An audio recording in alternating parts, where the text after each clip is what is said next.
Welcome to the Project with Sam and Lewis, the podcast with the mission to cover every single project throughout pop culture and history. I'm Sam. And I'm Lewis. And on today's episode, we're going to be talking about the Toast of London episode, Vanity Project. Just in time for the new Toast of Tinseltown series. That's right. So it's a comedy programme that was originally on Channel 4, is Channel that right? 4 in like 2012, I believe it started. Yeah, something like that. Yeah, which, Lewis, you'd never watched any of before, had you? No, like I was kind of aware of it, but never actually put the effort to watch it. So the episode we're doing today was on episode 3. So I watched the first 3 episodes and I was like, oh, you know what? I should actually just watch this. I don't know how I missed it all these years. Okay, well, I'm glad we got a little bit of a preview of your kind of reception there. Before we get into that, if you want to skip ahead at all, we've got time codes in the episode description. So if you want to skip the project news, which is the favourite segment of most people who listen. I'm making that up, putting words in your mouth there. But if you want to skip ahead, feel free. But before we get into that, how are you today, Lewis? Yeah, it's good to be back. I listened to the best of last week and it got me in the podding mood again. Nice, good. It was quite good timing to like get ready again. Yeah. It was a fun little experience putting that together, and I think hopefully I caught everyone's favourite moments in there, and probably some that people wish that they hadn't heard again. I liked the pizza talk. I was exactly what I was going to say. It's Pizzagate all over again. Oh no, the 2022 Pizzagate. Yeah. So we've had a lot. When did we last record? It was mid-December. No, late December, wasn't it? Well, it was. Would have been like a week or so before Christmas. Yeah. It's probably like the 17th or something. Yeah, like a month ago now. Yeah, so we've had Christmas, New Year's. Yeah, all sorts. It's kind of like, what have we been up to? A lot, really. It's been ages. It's kind of hard. We were saying before, weren't we? Like even in the last month, it's flown by, really. Yeah. So, yeah. I got COVID. Recovered from COVID. Lewis had COVID. Merry Christmas to me. Yeah, poor thing. But I didn't get COVID. So. No, it was all right for some. We had a nice New Year's. Yeah, it was good times. So. Yeah, you've got some project news, Lewis. I do. So, as I've always done in the past, I googled the word project and looked at what news I could find. Yes. So, first of all, which we will revisit, the Adam Project, Ryan Reynolds' film set for March release date. Right, yeah. So, a new Netflix film with Ryan Reynolds that we will probably cover in March. Yeah. Well, we've been kind of, as we've said in a lot of project news, we've been really hoping that there'd be some new major film with a project in the title, and Ryan Reynolds must be a listener. Hello, Ryan. Nice to have you. Because he's fulfilled that wish for us, hasn't he? Yeah, so... Project Christmas wish. The first paragraph is covered up by a Pizza Hut ad because of our pizza slander. Oh my God. Well, no, actually, I was quite keen on Pizza Hut. Oh, yeah.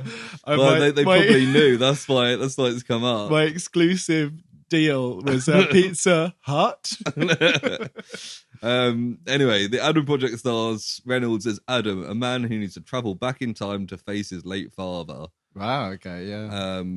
I imagine it's Ryan Reynolds, so it's probably a comedy, because... Do you think it's going to be to Ryan Reynolds? Like a young version of him? The young dad is Ryan Reynolds and the present day is Ryan Reynolds? Quite possibly. I mean, Ryan He's Reynolds... quite... well, funnily enough, the episode today is Vanity Project, so this may well be a little Vanity Project of his own. He does seem to have fallen into playing himself in a lot of roles. Yes. Not that that's particularly criticism. He earns a lot of money from it. He makes some pretty good films a lot of the time. Did you see Free Guy or Red Notice? No, I didn't watch either of them. Both all right. Free Guy is pretty good. I think you'd quite like that. Yeah. Okay. It says here that it was a surprise hit with critics. Yeah. So it was one of the ones that was acquired in the Disney Fox merger and was delayed for a year or so. So yeah. But yeah, so in March, keep your calendar ready and we'll watch the Adam Project and we'll probably do an episode. I think when we figured out, when that news was posted, we figured out, I think we've got an episode, so it comes out on like the Thursday and we can do it for the episode on the Monday kind of thing. Yeah, so, let me have a quick look. Well, I hope to be the hot 11th, hot on the presses for that. Hot off the presses? Presses? That'd be good. So it comes out on the Friday. Yeah. Friday, yeah. I think I wrote it on our schedule, yeah. So it'll be a quick turnaround, but the hopefully 14th, we can... the 14th episode, we should have it. 14th of March. Yeah, that'll be good. So I've said that now. It's canon. We have to do it. We can't let down the listeners. No. And the other bit of news. It'd be quite good if it was like a real shit film. Because if it was good, we'll just be like, oh yeah, it was good. I think like it's gonna be what it is, like a Ryan Reynolds Netflix film. You can kind of know what to expect of it. Anyway, the other bit of news I've got is Doctor Who stars team up for a new project. Right. Okay. So David Tennant and Colin Baker will play the 6th and 10th Doctors once again in a new audio drama. Boo. They're doing these all the time. It doesn't count. Out of time 3 wink, it says. Out of time 3 wink. Like the number 3. At least. No. I think it says that, but I think it's actually called Doctor Who Time Fracture. Out of time 3, wink. Yeah, maybe it's just the weird article. Maybe but someone's being a bit like, oh, wink. Yeah, but that whole bit is italicized. But anyway, so yeah, those 2 doctors are teaming up to fight the Weeping Angels because, of course, everyone needs to be Weeping Angels these days. Yeah. I think somewhere else it said it was like a immersive like theatre production as well. Okay, I mean David Tennant's a theatre guy. Yeah, isn't he? so a bit like Stephen Toast of this episode. Yes. So yeah, it looks like it's probably one of those for like the die-hard Doctor Who fan. Yeah, I mean he's done a fair few. I think even Christopher Eccleston came back for an audio one. So like they're out there. They've been going for. I think I had a Christopher Eccleston audiobook when I was younger, a Doctor Who one. I remember getting. I think it was from a library. I think it was a Christopher Eccleston like novel, like that filled in an extra adventure kind of thing. I had loads of those, like choose your own adventure. Oh like, yeah, okay. Set in Tennant era, where it's like turn to page 52, and then you read it, and then turn to and I used to have them. They were entertaining for like a 10-year-old me. Yeah, there was like a famous set, and I think like a famous company that did them, a bit like the Dungeons and Dragons company. Like there's Flight of Fantasy, I don't know what they're called, but I think Wizards of the Coast is Dungeons and Dragons. Anyway, right. But yeah, there was a set, and it was like one of those ones you get in a little case, you know, where it's like a set of like 5 or 6. I remember like going through the first few, and it was so difficult. Like every option, you die, and then you just be like, you'd hold your finger in the thing and be like, right, I'm just gonna go back and not die. It reminds me of after Bandersnatch, Black Mirror Bandersnatch was popular.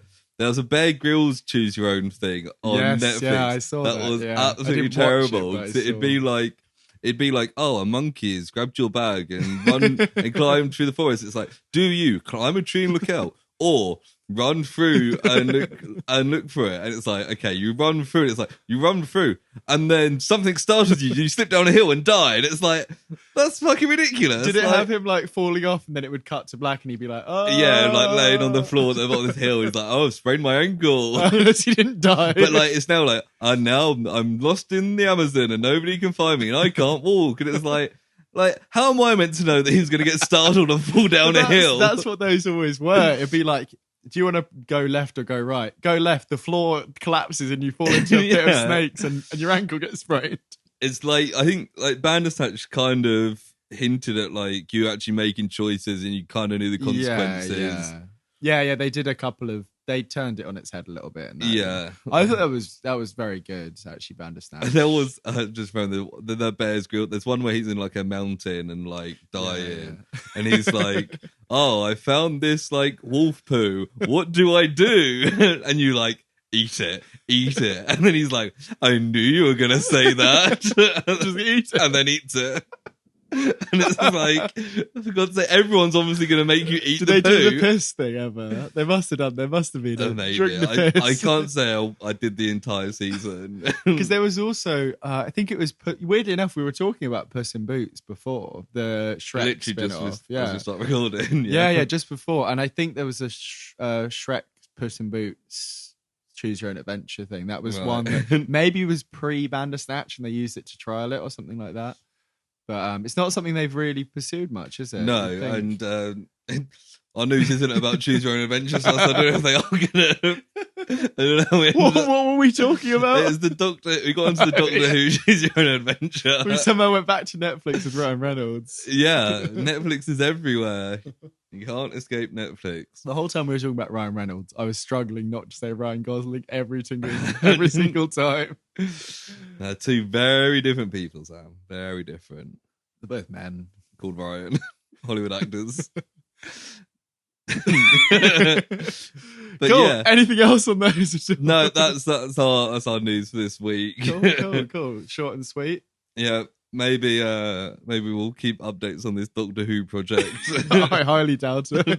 Yeah, if it was called like the Time War Project or something, then yeah, maybe we could even cover it. Maybe it's called the Time Warp. We just like keep watching. Time Wink. Yeah, odd choice, but anyway. So, Toast of London. As it was called then, now Toast of Tinseltown. Yes. So, Toast of Tinseltown is the new version. Season 4, which has come out start of January. So, I think time of recording, we're a couple of episodes in, maybe 2 or 3. By the time this comes out, it will definitely be 3, I think. Right. Neither of us have watched the new one, and you, Lewis, have only watched the first 3 episodes. Yeah, because the episode we're covering today is episode 3 of season 1. That's right. Yeah, I was tempted to watch more, but I was like, that would just confuse me. And yeah, I did the same as you. I watched the first 2 and then watched the third one. So I watched the first 3. So I thought it would be in the set, but I've watched them all before a couple of times. They used to be on Netflix, so quite accessible, quite easy to. They're 20-minute episodes. It's from I think 2013. Is that when it? 2012, I think. Oh, okay. I think maybe August 2012 first episode. Right, I'll change it on here then. Okay. But Lewis, you've got any descriptions or anything? Yes. So Google's summary of Toast in London is Stephen Toast is an eccentric middle-aged actor with an unstable past. He ends up spending more time dealing with issues in his personal life than performing on stage. Yep. Yeah, I mean, that's it. I feel like it kind of undersells it. It makes it seem like fairly serious. Yeah, it's pretty wacky. Yeah, it's a straight up like wacky comedy. And it's written by Matt Berry and who is it? Arthur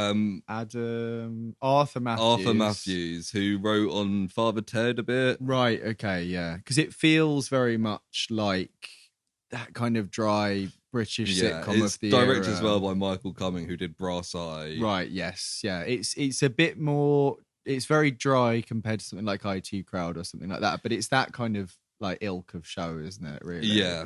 It's that kind of thing. A little bit more modern than some of those because I think.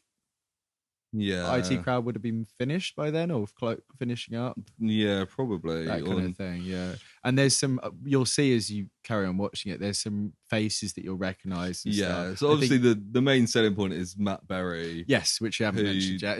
Yeah, who people mostly will know from IT Crowd as Renham, of course. the boss. Yeah. It's the second Renham because there's the first guy, Brass Eye guy actually who commits suicide. He's his son, and honestly, actually I think one of the the creator of that is also the creator of Father Ted. So I think Father Ted creator did IT. Yeah, so it's all very.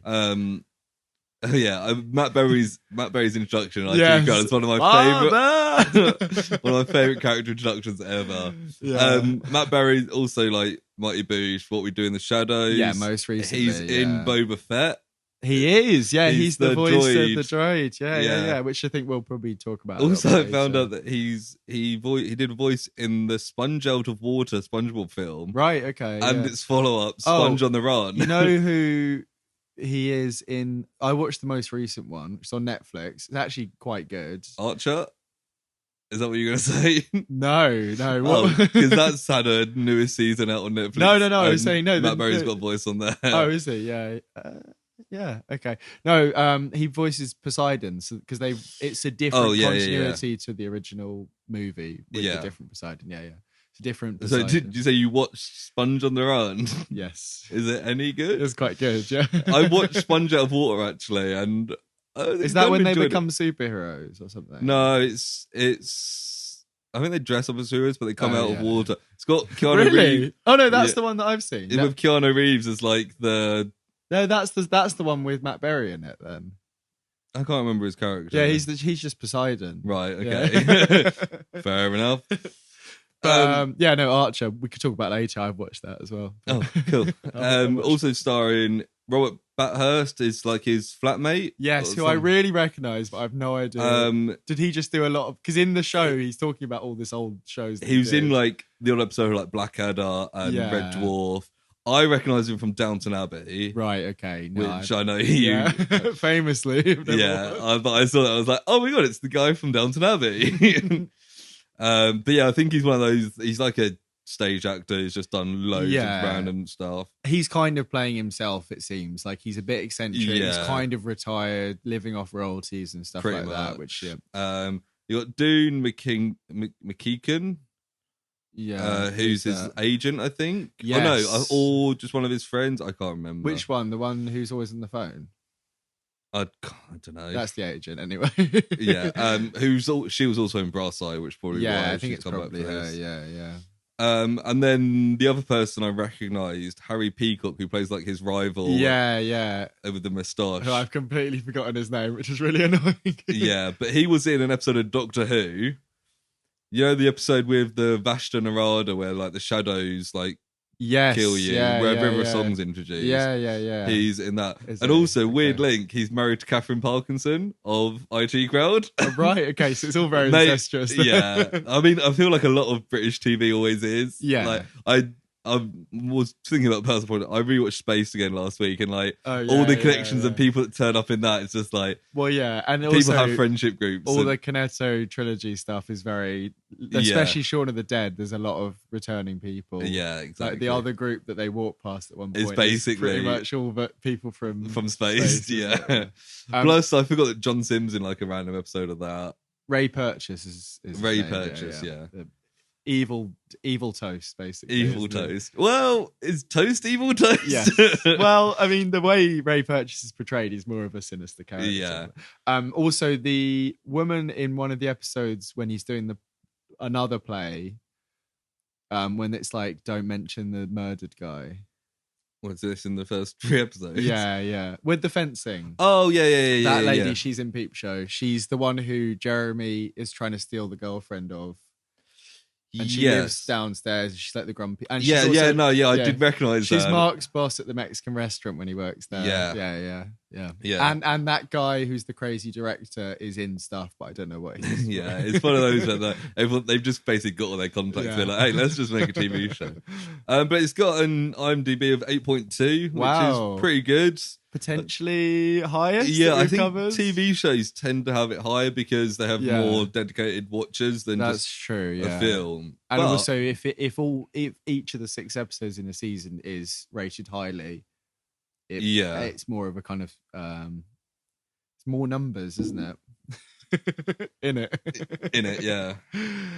So the episode in particular we're talking about is 3rd episode of the first season, Vanity Project. Yeah, like the first 2 episodes I just watched. I literally watched all 3 back to back. I just kind of had the first one in the background, and then 3rd episode, like properly make notes. Yeah, I'd seen them before. I watched the two episodes before, the day before, and then the next day watched the other one. It's quite good because it sets up the character quite well. It's like kind of a not doing very well actor, a bit of a ladies' man. I feel like it kind of a bit overconfident. 3 is kind of, maybe even 4. Not that I've watched 4 recently, but I think it kind of takes a little while to get into its kind of flow and stuff. And there is a pilot episode as well, which I watched. Yeah, I didn't see that because obviously I think it was released like a year before or something. And I think maybe on Netflix that was episode 1, and then on iPlayer it's not. Yeah, see, that's the thing. I watched it on iPlayer this time.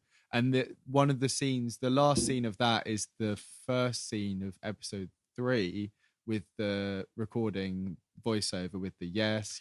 Right, okay. Is that the first bit we see? Yeah. Which we can move into. I suppose. It would have been such a smooth wave in if we just did it.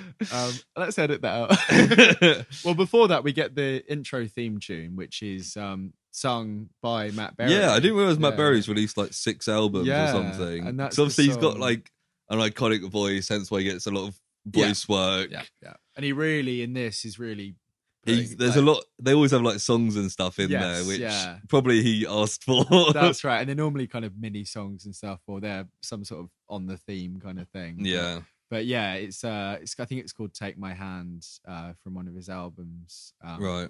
And yeah, and we move into him in a recording studio. Yeah, so there's like 4 guys around like the mixing desk, and he's classic, got the script in front of him. Yeah, but he looks at it and he's got one word, and it's just yes.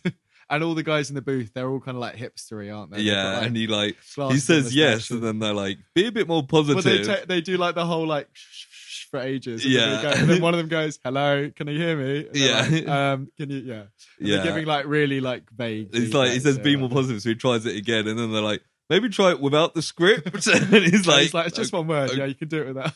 And they're like, I think you lost a bit of energy. Like, try it again. And then he goes like, yes, yes, yes, yes, yes, yes, yes, and yes. It's almost like a mini montage. Yeah, and then they end it with like, how about you try a no?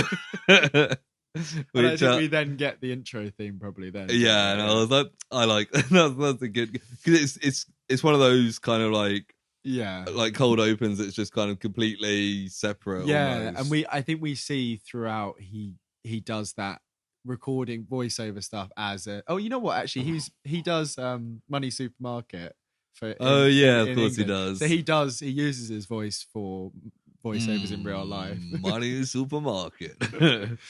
Pretty much. And what's going on in this episode? Oh, he's at mini golf with his mini ex-wife. golf. I think it's like a flashback. Yes, we don't realize at first, but he's having like a mini golf date with his wife. Who says it's crazy golf, and he's like, no, it's mini golf, and it's very like she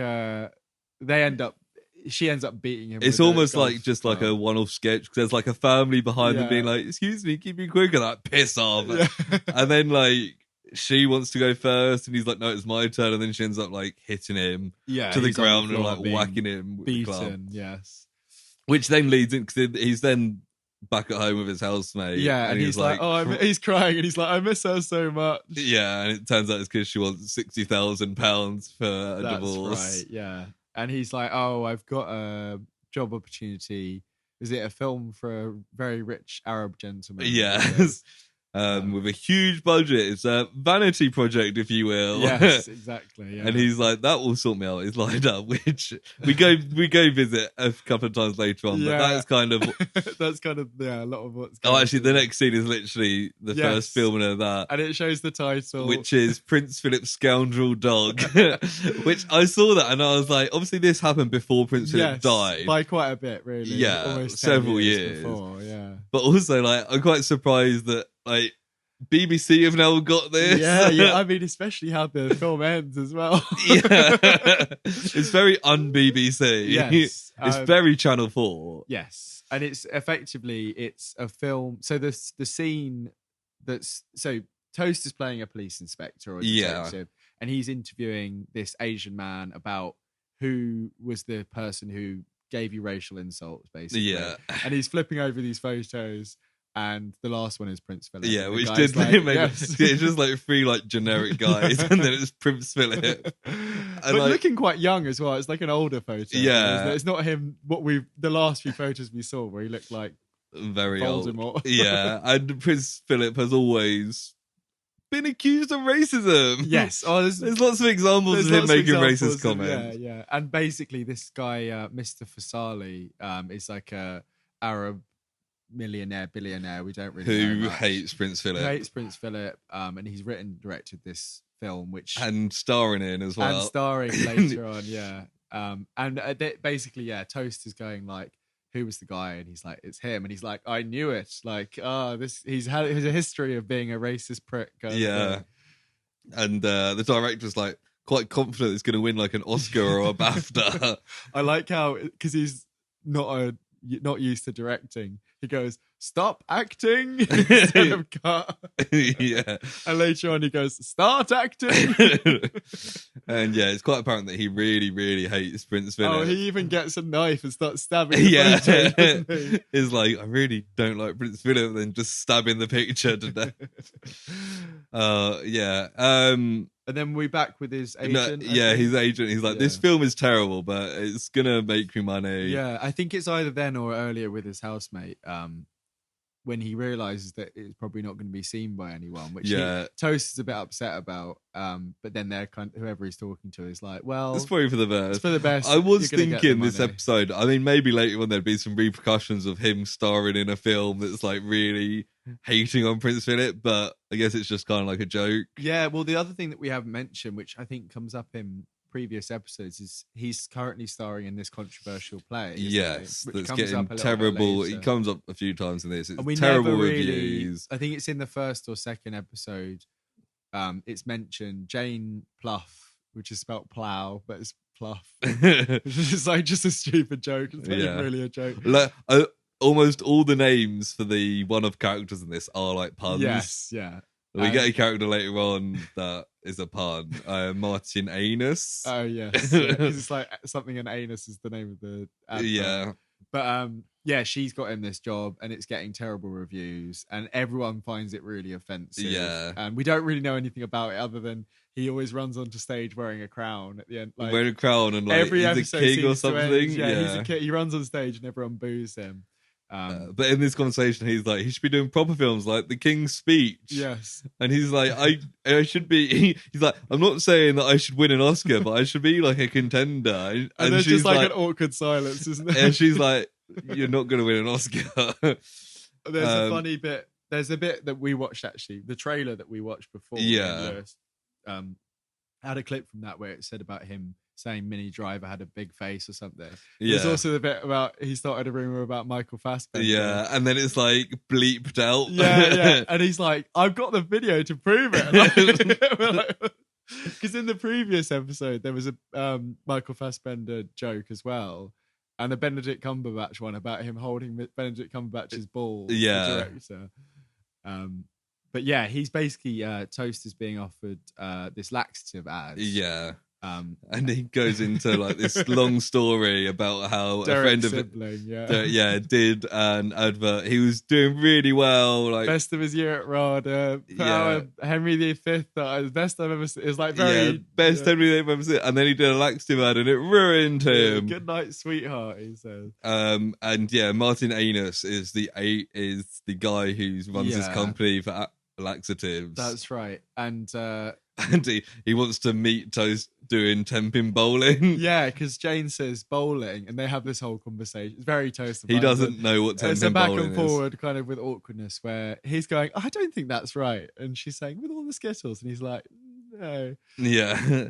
And and that kind of comes back later. Yeah. He gets the taxi and the taxi stops off at a petrol station. He's like, I'm not paying that. And then like, the taxi driver lights a cigarette. Yeah. And he's like, I don't think you should be doing that. It's a really old-fashioned little petrol pump, like from like the 50s or something. And then the taxi driver recognises Toast from that awful play and starts spraying him with petrol. And the whole thing is like, he's a proper geezer, but he's like a big fan of theatre. Yeah, there's a running joke that everyone's seen this play. And he's like, it's a disgrace to and also, you seen Snatch? No. Oh, so I'm pretty sure, I'd never looked it up, but I'm pretty sure he plays like the big mob boss in Snatch. Really? So he's like a proper Guy Ritchie, like London actor. He's just playing like a cab driver for literally like 3 minutes in this episode. Yeah. So yeah, he gets he says, if you don't something, I'll burn your bollocks off.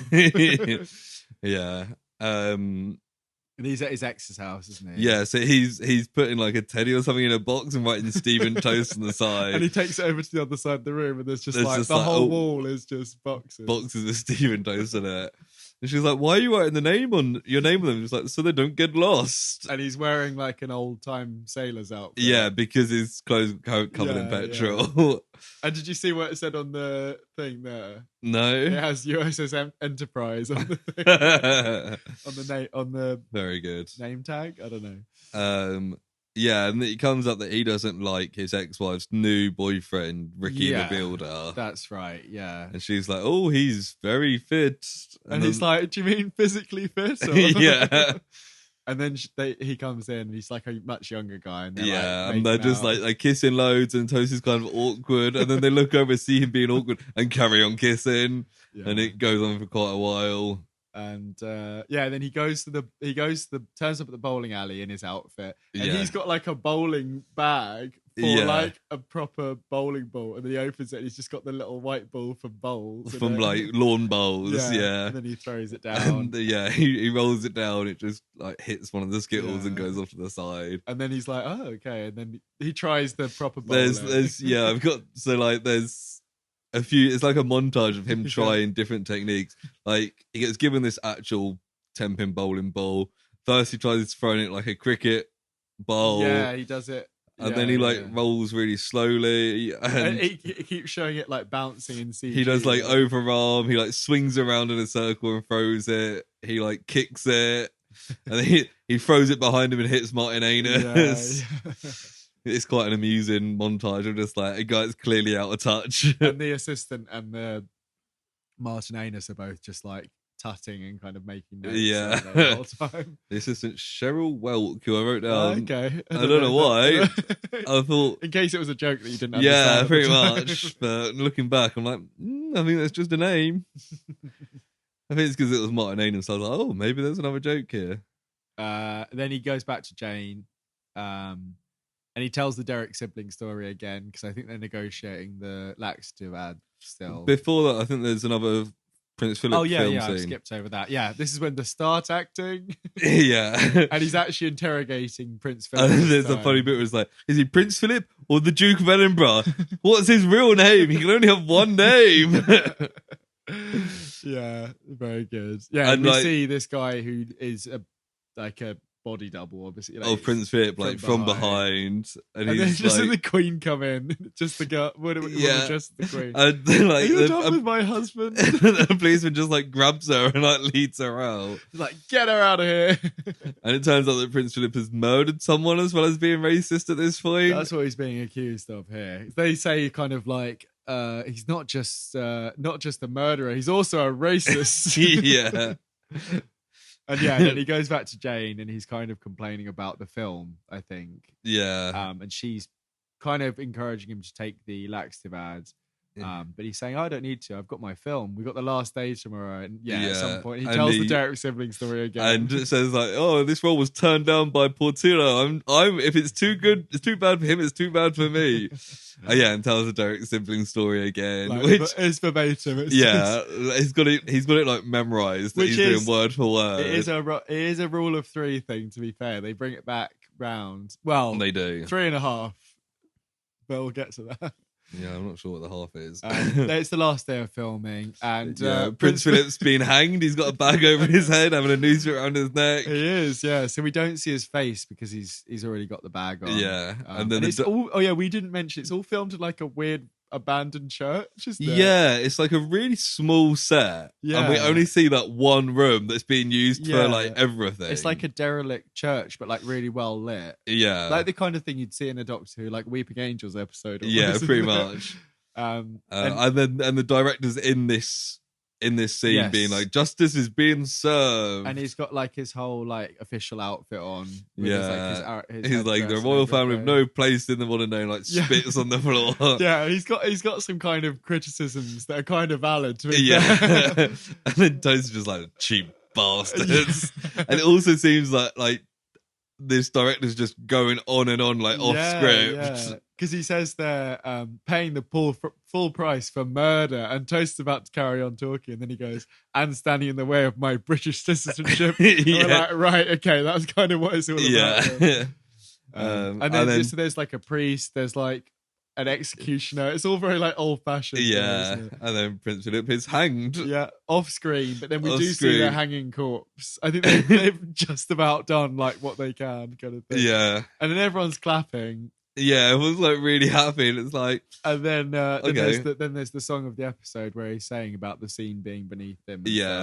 And during the song, everyone's still clapping in slow motion, while Toast kind of like flies up into the air. Yeah, see, it's confusing a bit because the first 2 episodes, the song was at the end of the episode, right? So when this song came on, I was like, oh, this is a quick episode, and I was like, oh, there's still like 8 minutes left. We're only like just past halfway. Yeah, strange. Yeah, because you're right. The last ones, it kind of closed it off, didn't it? Yeah, but I guess it's the song will just come up whenever. Yeah, rather than at the end. And the Fasali's doing like a bit of a dance in slow motion at one point, which is quite funny.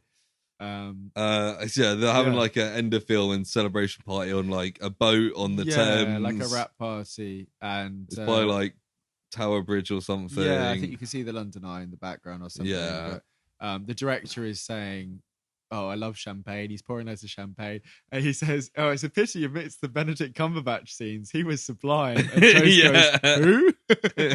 This is the classic running thing that he doesn't seem to know who Benedict Cumberbatch is. But also, I think as it goes on, there's more kind of modern actors where he's just out of touch. Basically. Yeah, he doesn't know what's going on. But he basically just wants his check for payment so he can. It's all very old fashioned. He has to have a check signed from. I guess it's a like unofficial thing, isn't it? Really? Yeah, and he asks for payment, and the guy's like, "You got a check, but he hasn't got a pen," and he goes looking for a pen. And he kind of like sways off. He's like really drunk all of a sudden, falls off the boat and into the water. And everyone runs over, and there's just like his hat like floating in the water, and it's like really dirty brown water because it's the Thames.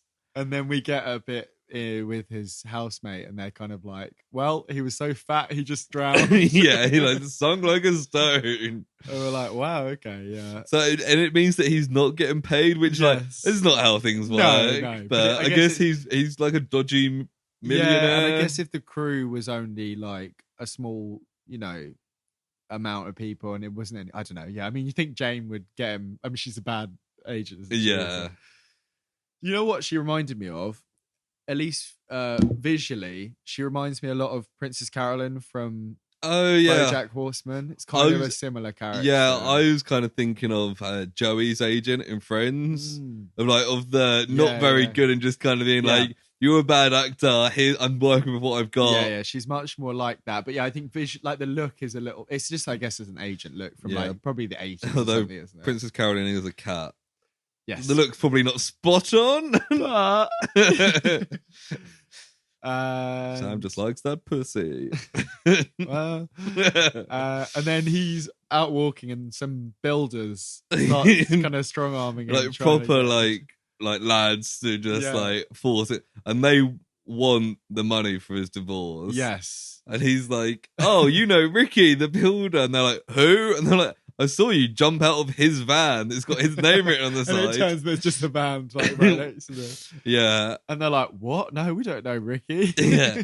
And then they're like, "Wait a minute, aren't you in that terrible play we saw you in?" And he's like, "So-and-so here. It was his first time in the theatre." He says, "You might have put him off theatre for life." And he starts listing all these famous like playwrights. He's like, "You never get a chance to experience this girl." This again is a joke about people you wouldn't expect to be theatre and aficionados. Exactly, yeah. And then we cut straight to he basically says, "I'll get you the money," and then we cut to him in the advert for the laxatives. He's in like a big blonde wig, which I guess is his attempt to hide his identity. Yeah, but he's kept his moustache, which is like a defining feature. And it's called Laxadaisy. Laxadaisy, that's it. And they want him to be the face of the company for like 5 years. Then his agent's like, "How about 10 years?" And he's like, "I don't want to do this." Oh god! And then he's like, "Oh, I can't stay for the party. I've got to do my play," which is how a lot of these seem to end. Yeah, he runs off to do his play, and he shares the taxi with Jane. As he gets out the taxi, there's a homeless man who's dead in the street. That's being crowded round. And the crowd that are normally there to jeer the play are instead concerned about this man. And they say, like, "Does anyone know who he is?" And he says, "I know him. He's Derek Sibling, best in his year at Rada," and he just do the whole thing. Did Henry VIII on Broadway, and then he did a laxative ad, and now look at him. And then he just like runs off into the thing. And then this fucking like what, which like. So like he's just about to go on stage and then he apologizes to like a stagehand for being late, and it turns out it's fucking Daisy Ridley. Yeah.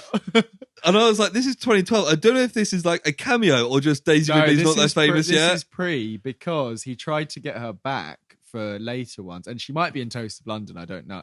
Toast of Tinseltown, because apparently she's had issues getting work after, but I think they all have really, apart from Oscar Isaac. And he had loads of work before anyway. But yeah, she apparently he had trouble getting her back for the second and third because she was in the middle of Star Wars. Right. But yeah, when she was like, that is so random. Oh, no, Force Awakens was like 2016, so it's way... Yes, this is like 4 years before, but I was like, I can't remember if she was in anything before. So this is just like her in like a really small role as a nobody actress. And she brings up the man who died, or one of them bring up the man who died outside, and he starts to tell the Derek Sibling story and gets like one line in and goes, "Oh, you don't have time for that," or whatever. And then goes out on and stage. That's the half I was thinking of there. And then he runs out, and then the episode ends. Yeah. Same as it always does. That's it. Same as ever. Same as it ever was. It is same as it ever was.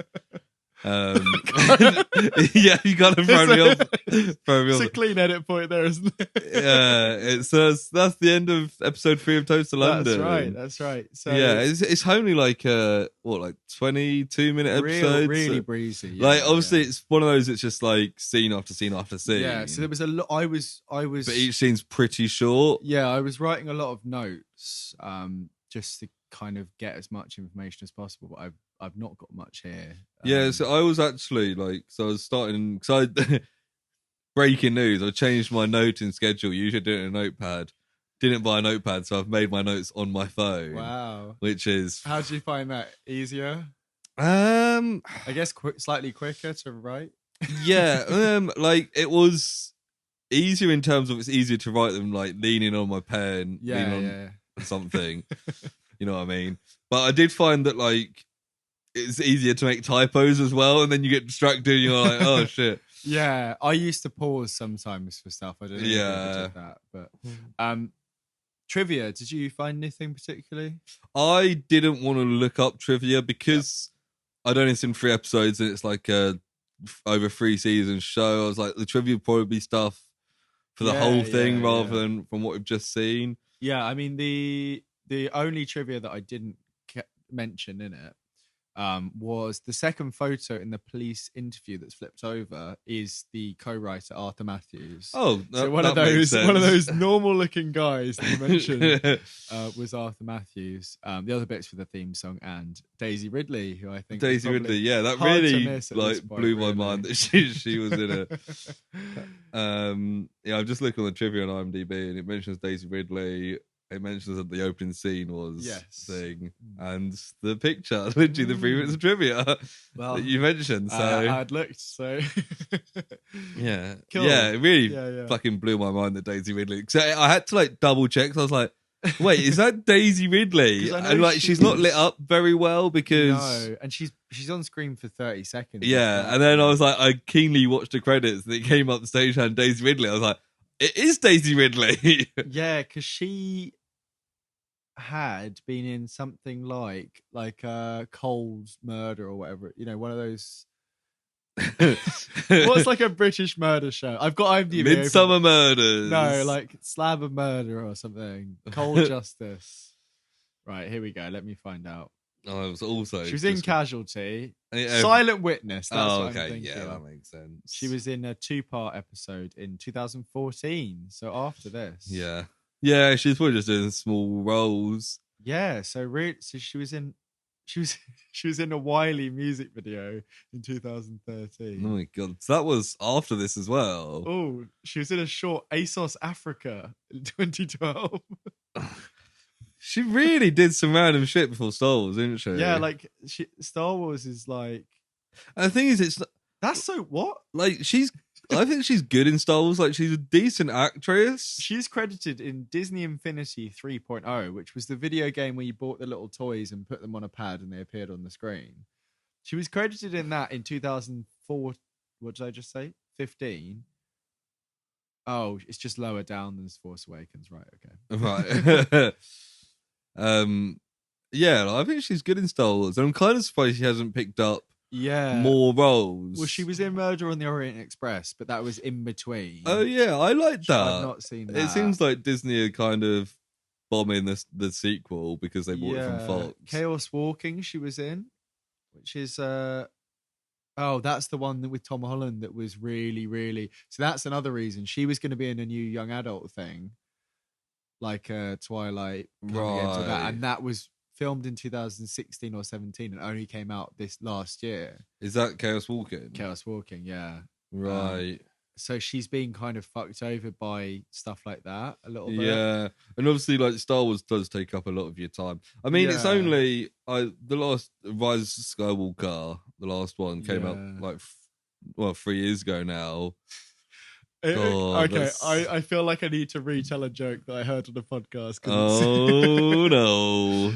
So nothing funnier than retelling a joke. Her middle name is Jazz. Okay, so she's Daisy Jazz Ridley. Well, just Jazz, not Jasmine. Just Jazz spelt like jazz, which I didn't know at the time. And then when I looked it up, I thought, oh, that joke's even funnier because this best be a funny joke, Sam. And it was on a podcast where they were talking about the news that she had said that she wasn't getting many roles after Star Wars, similar to John Boyega, was a little bit potentially blacklisted is the kind of terms that we used. And the podcast host said something along the lines of, "Oh, Daisy Jazz Ridley, it's about the roles you don't get," which is like jazz is the notes that you don't play. Yeah. And it was told in a much better way than that. And it was one of those jokes that was brushed over on the podcast. And you kind of realised after I like it. An off the cuff kind of thing is quite a clever joke there. Yeah. And then when you look up and realise her name is Daisy Jazz Ridley, you think, okay, that's even more clever. Yeah, I mean, like, if you look at like the original Star Wars trilogy, like Harrison Ford had a much bigger and more prolific career than Carrie Fisher and Mark Hamill. Mark Hamill mostly did voice stuff. Yeah, well, the thing is, he didn't really. I think he must have had a break for 10 years or so. The next thing I know him in is as Joker. Yeah, and that was 93, I think. Yeah. Well, it was 92 because it was the same year as Shadow Chaser because we had the whole discussion about the theme music. Oh, yeah, of course. And that's like, 9 years. And Carrie Fisher did bits and bobs, but Harrison Ford was like an A-lister. Yeah, because Indiana Jones was leading on from and concurrent to some. I think the first one was 82, so it would have been the year before Return of the Jedi. Yeah. So he kind of went from franchise, yeah, which kind of explains why he's so fucking tired of it all because he kind of had to do it continuously for like 10 years. But then, like, I suppose the equivalent for the sequel trilogy is Oscar Isaac, who was doing stuff concurrently with Star Wars and has got roles after because... Well, he is exactly the same. He is that character. He's the Han Solo in the sequel, Yeah, so, I mean, John Boyega's done stuff and he's a presence and he's quite vocal about the stuff, but I think... Yeah. Weirdly, if thinking now of the prequel trilogy, the main three of Anakin, Padme, and Obi-Wan... Oh, yeah. Natalie Portman and Ewan McGregor both have big careers. I'd say Natalie Portman's probably done more, but I think she was... Do you think? Maybe not. I feel like I see Natalie Portman as a bigger star than Ewan McGregor. But I think it's partly because, like... Because she's American and it's Ewan McGregor is just like that guy from Trainspotting. But like, because just after Star Wars finished, he did The Island with Scarlett Johansson, the Michael Bay film. Yeah. And I think he's one of those people that's like done lots of random stuff that I'm like, oh yeah, Ewan McGregor's in that. I'm just trying to look it up. Yeah, I'm looking up as well. We all know that Hayden Christensen was the one who lost out in that. Yeah, and I've said it before. I don't think Hayden Christensen's a particularly bad actor. I think the writing and directing we've is terrible. talked about it on here. The directing is and writing, The only person in that film that comes off well is Ewan McGregor, and that's because he is a very good actor. Yes, yeah, and he was obviously, maybe he's not given as much direction, but maybe he could do more naturally. Or, I Love You, Philip Morris was a great film. But the thing is as well that similar to Tamara Morrison with Mandalorian and Boba Fett has been given a chance to redeem. Yeah, Django was a cool guy, but he was pretty wooden as well. See, that's the I always think Tamara Morrison is a decent actor, but totally, he's just been like, he's Django Fett and like the clones, like. But now, like I feel like Boba Fett's giving him a chance to actually give him a chance to act. And that's the thing. You think about Hayden Christensen for Obi-Wan, like they've got to do some either flashbacks or mask off stuff because otherwise there's not much point in getting him back. Is there, really? Like some mask off flashbacks. Can you imagine? Like, yeah, I'm thinking like this is like the close. Like, do you know what I mean? Like, I know I'm thinking Mandalorian's like its own thing. Boba Fett's like return of like a big classic, but in a new way. Yeah, like this is like actual Obi-Wan's, like mainstream, returning actual main people. Probably for the, I mean, even like Falcon and Winter Soldier, Hawkeye, they're all kind of B-listers. Yeah. But Obi-Wan is like... I was thinking Hayden Christensen might get the kind of response that we got from Andrew Garfield after Spider-Man. Totally, yeah. I assume everyone's seen Spider-Man by now. Yeah, after Amazing Spider-Man 2, which everyone loves now. Spoiler alert for No Way. But at least, I think people at least know that Andrew Garfield didn't know. But you know what's annoying? But after No Way Home, everyone's like, Andrew Garfield's actually quite good and his films are bad. People who are like really like, we always liked him. I'm doing a weird thing with my arms. Yeah, like a chicken. People are like, we always liked him. You're only realizing it now, and it's like, just be happy that people are. That's the thing. Like, I have always liked Andrew Garfield, but I have to say, after those Spider-Man films, I didn't think too much of him. His performances were always good in those films. Yeah, it's just the films. Hacksaw Ridge is good. I saw Tick Tick Boom over Christmas again. Yeah, no, he's very good. I'd like to watch it. I haven't watched it yet. Obviously, Hayden Christensen probably isn't on the same level as Andrew Garfield as an actor, but no, it might redeem him a bit. I don't think he's a good actor. I don't think he's a great actor. No, but I don't think he's he as bad. He might be much better than me. I haven't acted alongside him. So. I don't think he's as bad as the prequels show him to be. It's those scenes like the I hate sand. Yeah. You think as well, like people thought Robert Pattinson couldn't act after Twilight. It turns out Robert Pattinson's an unbelievably good actor. Yes. Who would have guessed? Well, all the, what are they called? What was the name? The Team Edward people. I don't know. There was some name like Patton Bat people. That's because he's in Batman. I'm sure there was a name for like Patton fans or something. Yeah, it's just Team Edward. Like Cumber bitches. I mean, I think it says a lot that Robert Pattinson is like 2022 is Batman and Taylor Lautner is, I don't know, working at Walmart.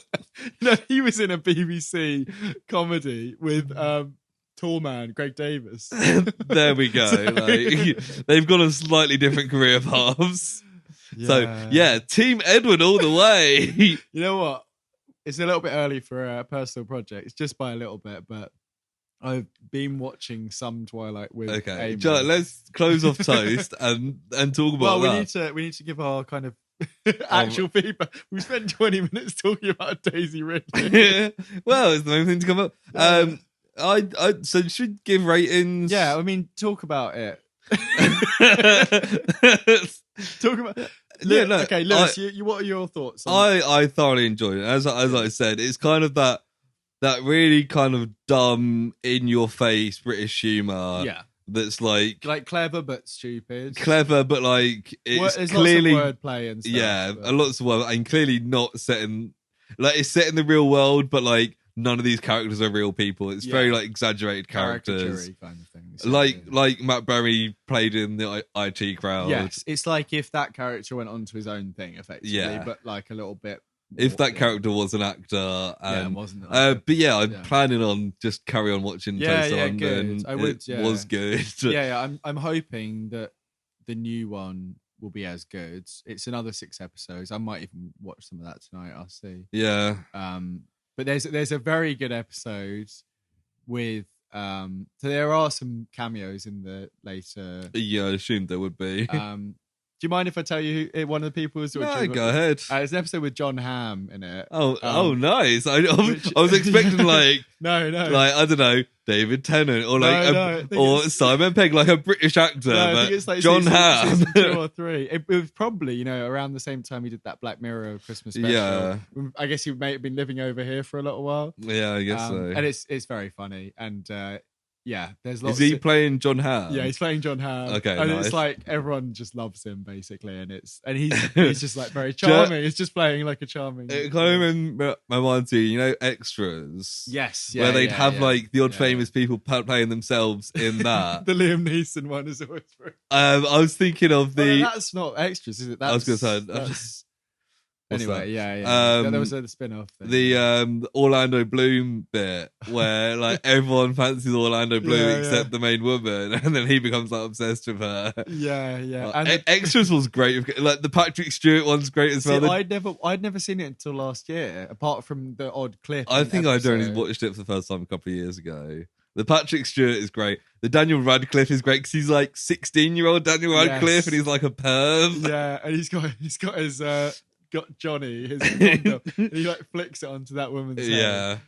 I'm not the biggest Ricky Gervais fan in the world, but he's done a fair amount of good stuff, like The Office, Extras. I quite liked that weird one that he did, Derek. Oh yeah, that was it. I never liked. I've always thought it was a bit questionable, but I feel like they peter on the line well enough. Yeah, I never really fancied watching a thing of him pretending to be someone with mental disabilities. Yeah, I think they do it well enough. Because there's Afterlife, which is the one about his wife which dying, I never watched.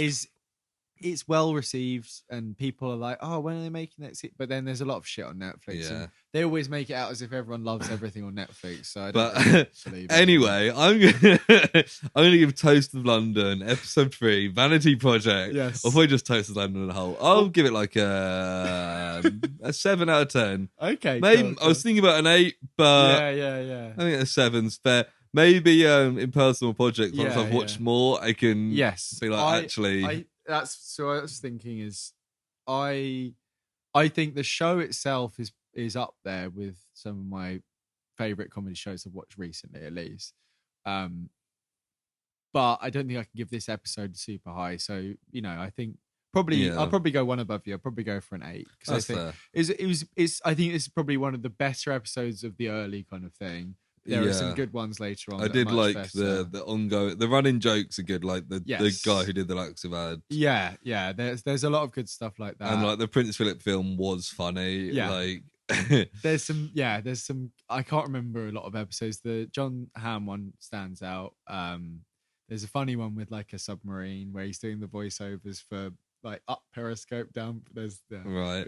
Yeah, I am gonna watch it, and I'm sure we'll talk about it in Personal Project. Yes, I'm sure we will. Which, speaking of, it's time for Personal Projects. Still haven't got the theme yet. If you hadn't like given me the eye, then I would have forgot that we'd start doing a thing where we say at the same time. We both watched Spiderman, but we don't really have much to say. At this point. It was like a month ago. This point, and everyone that would want to hear about Spider-Man has seen Spider-Man, heard loads about it.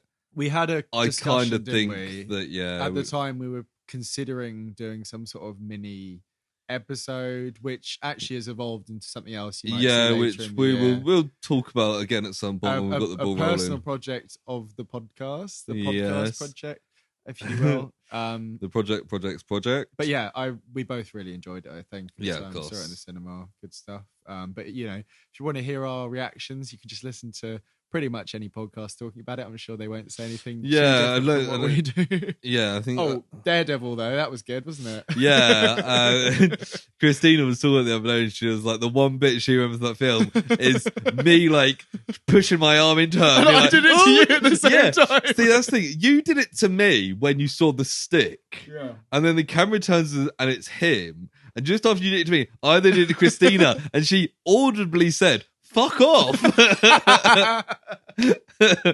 But because a lot of like the reveals and stuff, I kind of knew. Yeah, I mean that was a surprise to me, and I really loved Daredevil, so that was the bit that really excited me.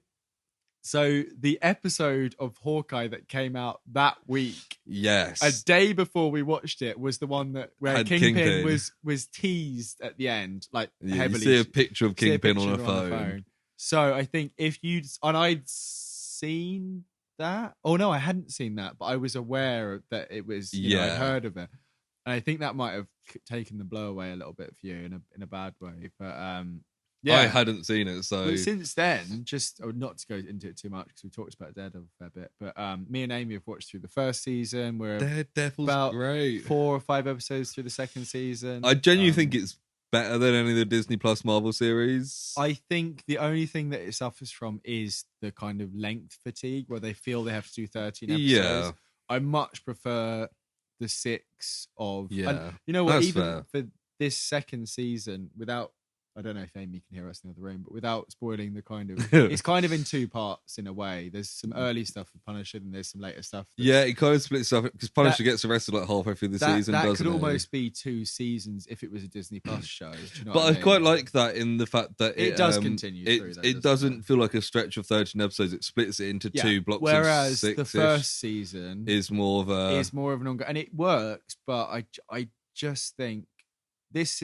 We've spoken about this like too much normally, but like Jessica Jones, Luke Cage, Iron Fist, they all try and do the 13, and they don't need to be 13. Yeah, they could have been 6 or 7 or 8. Yeah, definitely. But I think especially Luke Cage when they killed off their actual good villain like halfway into the series. Yeah. And they had it was fucking Mahershala Ali, like who's now like Oscar-winning actor who's gonna be in Marvel as Blade. Yeah. And they killed him off, and it was like that's. But yeah, watching through that, just got to the bit where Punisher's been arrested, so we got some good stuff coming up. The prison fight is good. Yes, well, so I looked this up because I thought there's a prison scene in season 3 when Matt's goes to visit prison and has to leave. That's season 3, but there is a bit in season 2 with the prison as well. Yeah, with Punisher. Yeah.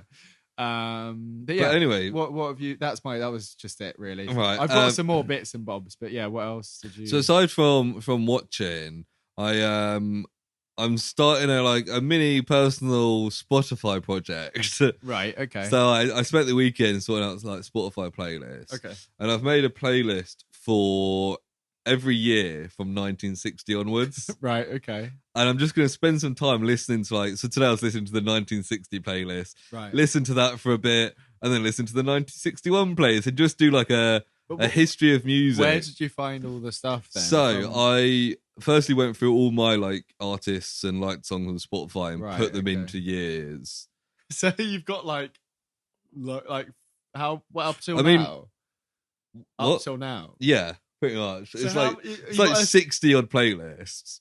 And obviously it's going to take like... Was this while you had COVID? No, this was this weekend that I started doing this. That's when you were like, I just stayed in and didn't do anything. Yeah, this is what I did. So yeah, I was thinking it'd be quite fun to just like work through the history of like modern music. Yeah, I mean, I guess you'll get a feel for like changes in exactly like techniques. So 1960, I was listening today. It's a lot of like Elvis and like Sam Cooke and because it's pre like Beatles, music, Beatles. Yeah, it's what was hard because so I put all like my light songs and stuff into playlist, and say like for example 2013 had like 95 songs, and then like up until like kind of the Beatles, like the first few years of the 60s has got like 1 or 2 songs. Oh, so you'd have to go look. So I literally like looked on Wikipedia for like most popular songs of 1960. Right, okay, so a lot of the ones I'm listening to, I'm like, I've never heard this before. But then also when you get to the later ones, did you add in popular songs from the time? Yeah, so that's what I'm going to do. So I was going to say, otherwise you're just then not expand. You're just listen. Oh, I remember this from 2 years ago. But then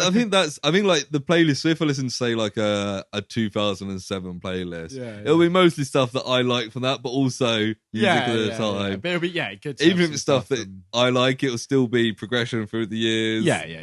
Yeah, I just thought it'd be a fun little thing to do, just listen through. Yeah, it's a very good idea. So I was listening to that on the way here. Sam Cooke, What a Wonderful World was the last song, which I know you're a fan of. There was a story for that, wasn't there? I don't really remember it, but no, it turns out that was 1960, so that's what was it? We're at university and some guy was round our house. Yeah, our house. We didn't live together. No, your house. And he was leaving. He put it on as he was leaving. Yeah, and then he left. You kind of showed him to the door, and I was just kind of like kind of half passed out listening to the song, just being like, "Oh my god, this is like the greatest song in the world." I think we'd listened to a little bit as we were. Yeah. And I think you came back up to your room, and I was like, "I just listened to the best song ever." We played it again. Yeah. It's also kind of weird that neither of us have really listened to much Sam Cooke. Yeah, it's like Sam Cooke 6 years ago, or whatever it was. Huge. So I'm kind of limiting myself like it's quite hard because I don't know many songs from like 1960.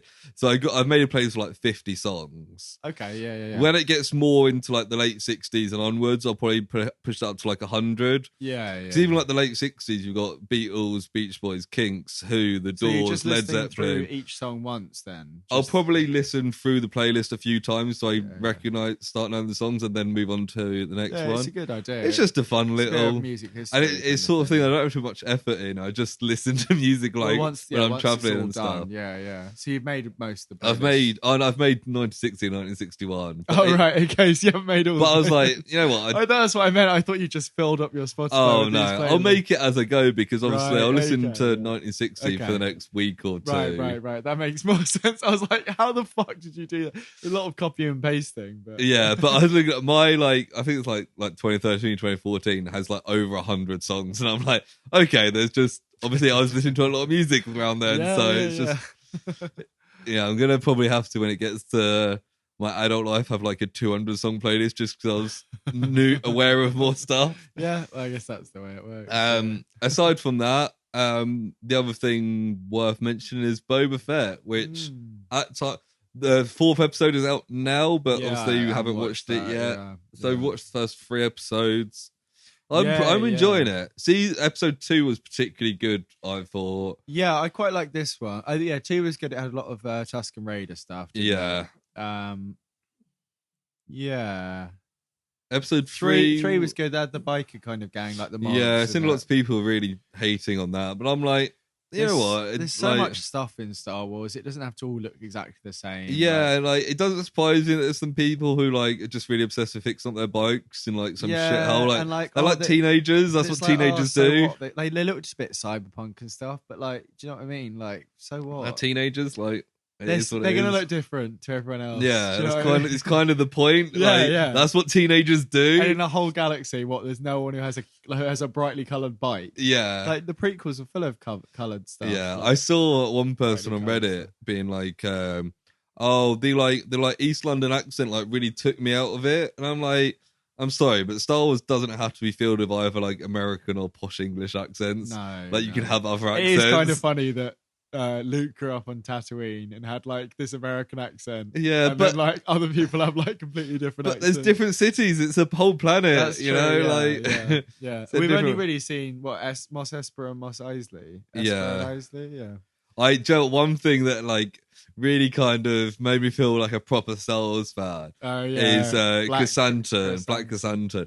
So I was like, oh my god, I recognize him from the comics, and I was like, at that moment, I was like, wow, Star Wars nerd much. I was like, oh my god, I actually recognize the character from the comics. Who's currently now maybe owes the life debt. Yeah, but kind of thing. Based on the character, I don't think he follows like traditional Wookiee customs. Will show up in something. Yeah, I mean, in the comics, he does work with Boba Fett for a bit, and I think the show kind of implies they kind of know each other. Yeah. So it wouldn't surprise me if he comes back and works with Boba Fett. And the Rancor trainer, Danny Trejo. Yeah. And he's like, I want to ride it. And I'm like, cool, okay. Yeah. Last episode, he's going to ride this I've seen lots of people being like, oh, where's the badass bounty hunter we saw in the original trilogy? I just think like... You didn't see a badass bounty hunter. Yeah. And also, I think like being eaten by like a pit with teeth and then survive that. That's probably going to change a man. He's also more badass than he was. Like all he did in the original trilogy was stand around. Yeah. And you seen the behind the scenes photo of the guy who was in the suit? He had like the glasses and like a really big 70s mustache. It's really fun. Kind of ruins the vibe. Doesn't quite. I like to imagine it's Tamora Morrison. Yeah. Well, they added his voice in for one of the redone and digital editions or whatever. Yeah. Cool. I watched a couple other bits, but there's not much. I watched Last Night in Soho. Edgar Wright. Pretty good. Yeah. Not nice. Just doesn't really feel like an Edgar Wright film, but not in a bad way. It's just quite stylized, a bit more like a toned down Scott Pilgrim kind of thing. Okay. Or Baby Driver, more like a Baby Driver kind of Which thing. is the most recent, Edgar Wright. Yeah, that's right. Yeah. No, that's what I'm saying. So more like that. So not particularly funny or wacky, just kind of weird and good performances. The Green Knight I watched with Dev Patel. It's pretty good. Oh yeah, kind of Arthurian legend kind of thing, kind of weird. Is Dev Patel making a bit of a comeback? So like he got massive and then just kind of disappeared for a bit. I mean, he was in he was in Slumdog Millionaire was like his breakthrough, and then he kind of went up and he did that lion one that people seem to like. Oh, I didn't watch. Wait, he's on the boat with the lion. No, that's a tiger. Life of Pi, and that's not Dev Patel. No, it's not. But I've had this conversation with Amy many a time. It's now a bit of a running joke because it's not Dev Patel. No, but no, Green Knight is pretty good. Yeah, I cool. think it's the kind of film I think if you're a little bit inebriated in the non-alcohol sense, I think you'd probably enjoy it more. Right. It's I wouldn't know. No, but of course not. No, but it's very visually kind of cool, strange. And Barry Keogh, who is in the Eternals and is in Dunkirk, Irish guy with dark hair. who plays Druig. Yeah, he makes a little appearance in it. He's quite good. Oh, cool. I've heard rumors that he might make a big appearance in a film at some point, but I'm not going to spoil it for you, Lewis, if you don't know. Okay. Read some of The Boys, the comic book. Oh yeah. Good. I never watched much of season 2, and I've never watched it. The comic is very good. It's very different. Is it like? It's very different. It's the same thing, but it's like the story is completely different. Right, but it's the same like characters. And I would recommend the series. I've been meaning to watch it for years now. One of the more one of the top high quality films in series. Yeah, it kind of picked that perfect thing of like superheroes are popular. Let's do that, but kind of taking the piss a bit. Yeah, it's good. I think Kyle, what's he called? Cole Chandler. That's what I keep thinking as well. What the fuck is he Who's called? Cole Chandler? Cole Chandler is that boring guy from Godzilla who's like the dad. Yeah. Who are you thinking of? The guy who's Aowan.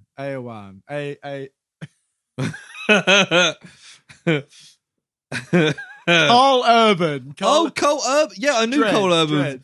Cole Urban is one of those people that the other day I looked up and I was like, oh my god, he's in so much stuff I like. You were like, oh, he's in Lord of the Rings. He's in Lord of the Rings. He's in bloody Star Trek. He's in Bones. Yeah. He's in Thor Ragnarok. Yes, like he's in fucking everything. His dread, like his Cockney accent is not great in season 1, right? And he's supposed to be like a London guy, right? And he's one of the main characters. So if you can get past that, everything else is great. Like cool, violent, sociopathic superheroes. You know, it's what you expect. Kind of thing. I wonder if we'll get an Invincible season 2 soon. Apparently they're working on it. Yeah, so next year I think. Cool. But not much else. We both watched Don't Look Up, but it's also a little bit out of date now, isn't it? Really? I think it's because we've obviously just come back. Yeah, like I'm sure I've missed. There's so much we've watched. It's hard to think about. I also watched all the Hunger Games films with Amy. Yeah, I've watched all the Hunger Games films. I watched all the Home Alone films. Yeah, I watched all the Home Alone films. I watched all the Shrek films. I'd not watched the last 2 Hunger Games. They're both shit. Like, I mean, they're not. There's a constant thing about it where they're like. I like when they're like, it's the 76th Hunger Games. It's like, it's not really, is it? Just a draft. And they're like, we've got this really important revolution happening. And Katniss just like, but what about my not boyfriend? And they're like, we've got more important things to deal with than your fucking boyfriend. But then the film's written as like, actually, they're the dicks because her boyfriend is more important than this revolution. And I'm like, it's really not. Like, this one guy he kills a guy, tries to kill her. Yeah. And I'm like, there's more important things. I think I would have liked the last 2 films if they just threw Katniss and what's his face aside and just like, here's the revolution. Here's Liam Hemsworth leading a revolution with. Yeah, but he was like the most boring character. He is, but make him more interesting. Throw Woody Harrelson in. Bring Philip Seymour Hoffman back from the dead. Well, it's the final scene where Woody Harrelson's reading the letter in the prison cell. I don't know if you remember. He's like, I got a letter from Philip Seymour Hoffman. And it's like, because he'd passed away. Yeah. Apparently in the books, that's like a more emotional scene where he comes to visit and talks to them. They had to, luckily it was chronologically filmed, which I guess doesn't really happen that often, but Yeah, I did enjoy it, but I just I like the first one is good. The second one's pretty good.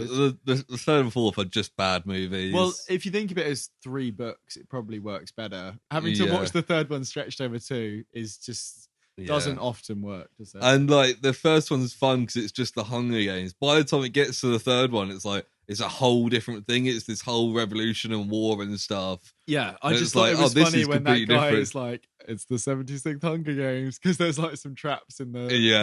And I was like, yeah, it kind of is. And then there's like those weird like mutant people who just seem really out of place in the universe. Well, weirdly enough, I did a bit of a Lewis.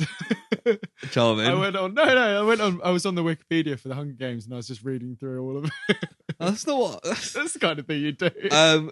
Christina reading through like the world, like the lore. Oh yeah, and you're like, I'll take that one. Yeah, I did do that. And actually, like, I there's think lots of different mutants and stuff. Before I'd watched the second, third, and fourth Hunger Games films, I'd read the plot of them on Wikipedia.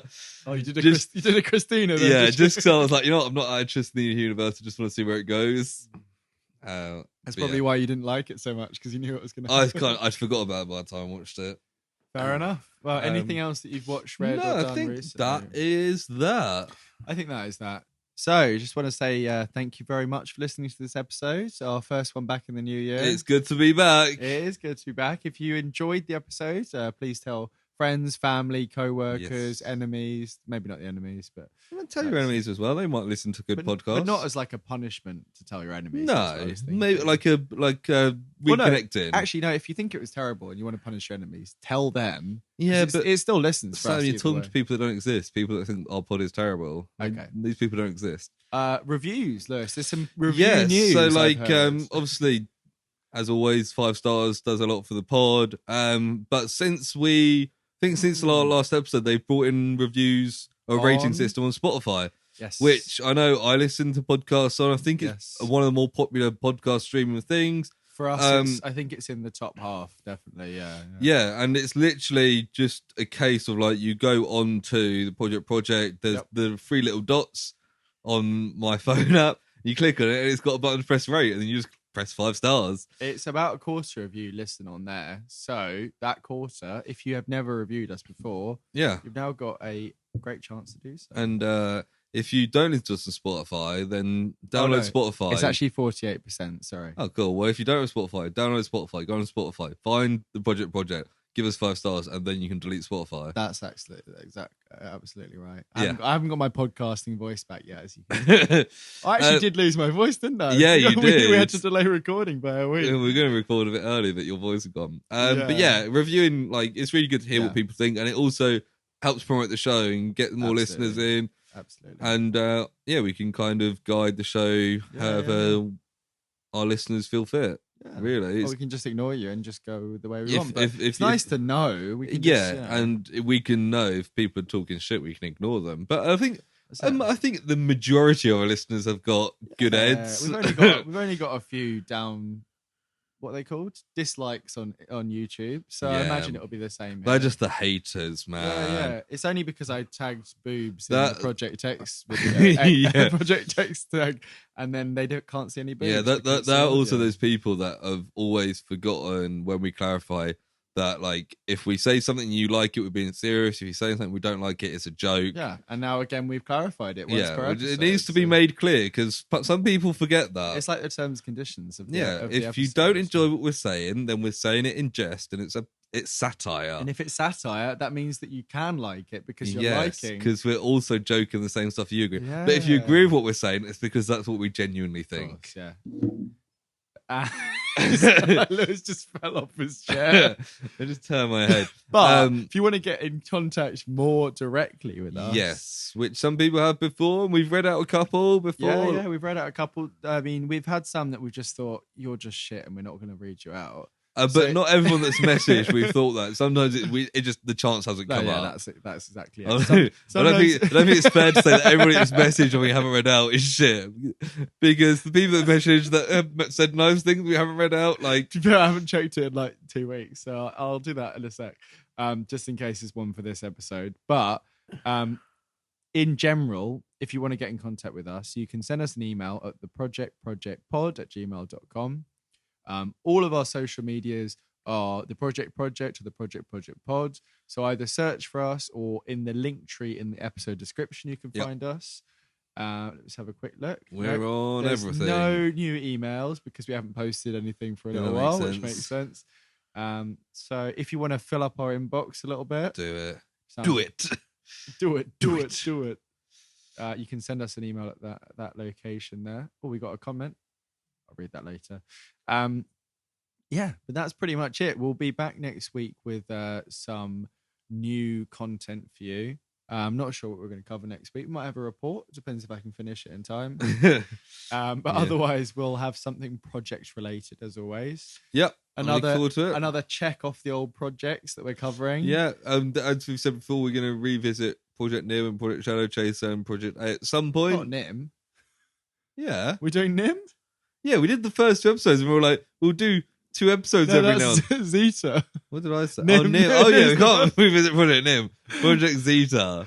Nim was probably the saddest project we've ever done. Yeah, it was very... I mean, my science project was quite sad, but for different reasons. Yeah, we got some good content out of it, so that's good. We'll be back with something radically different to Toast of London. Radically different. But we'll probably be talking about Toast of Tinseltown in the personal projects. Yeah, we will. So if watch along and hopefully you can listen to our views and see if they agree with your views. Yeah, and if you have any opinions about Daisy Ridley, about the Star Wars sequels. Yeah. Oh, Joe, if you want to talk about Toast of Tinseltown, message in and we can chat about that. If you had any involvement in it, if you've just got opinions, we can. If you're Matt Berry, and you're taking time off, Matt Berry, you would sound fantastic on our podcast. Yes. As we said, you've got the voice of a golden god. I was wondering where you're going with this. We've always said that. Yes. Anyway, nice, short, quick episode to get you back. Get us back into the flow of things. Yeah. Get us back out on the airwaves. Yeah. Get us back in your lives. Yeah. So, as always, hear you next week. See you next spring. Bye. Bye.